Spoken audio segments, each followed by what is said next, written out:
My name is Reggie Williams. I'm from the Greater Boston area, and I serve as the Communications Director at the Mass Budget and Policy Center, a public policy think tank working to advance racial and economic justice, and I also serve as the Chairman of the Board of Directors here at Boston's Art Music Soul Festival, BAMS Fest Incorporated. I met Catherine a while back. She had this crazy idea for this multi-day music festival that was really working to employ local artists and really create opportunities for a thriving cultural economy here in the Greater Boston area.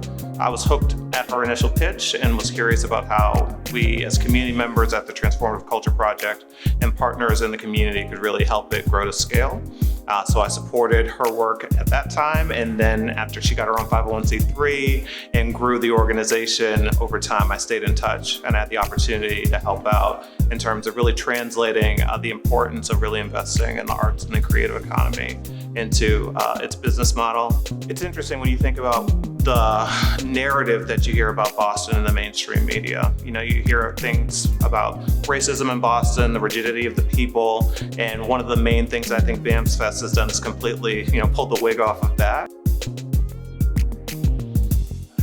It's been really exciting seeing how we can really show and demonstrate what the cultural power of Boston can look like when we really invest in the natives and the folks who are here and the folks who are really looking to be seen and be heard for their intellectual property and their intellectual capital and all that artists do to really show and document the moments that we're in as historians and as the soothsayers of the current times that we're living in. The racial climate that has really been exposed and highlighted through 2020 is one that it has been centuries in the making.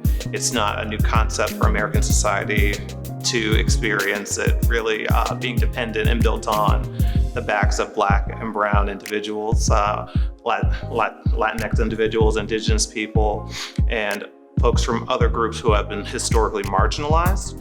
I think that as BAMS is looking to move into 2021, there are a number of opportunities with the new formats of doing things, with this virtual hybrid model of things that's really been a response from the pandemic. And then also now with this really catalytic moment for us to really be able to show where we are going to really support and put the money where our mouth is. Like, are we really going to invest in equity? Are we really going to support the folks that bring so much joy to our communities that, as I said, are documenting the moments that we're really in?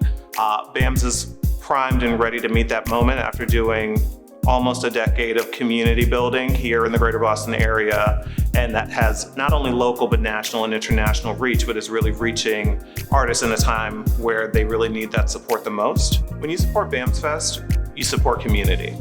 You support families, you support entrepreneurs, you support the movement, you do it for the culture. Supporting BAMS Fest, for me, it's second nature, and it's definitely been something that's been beneficial for me.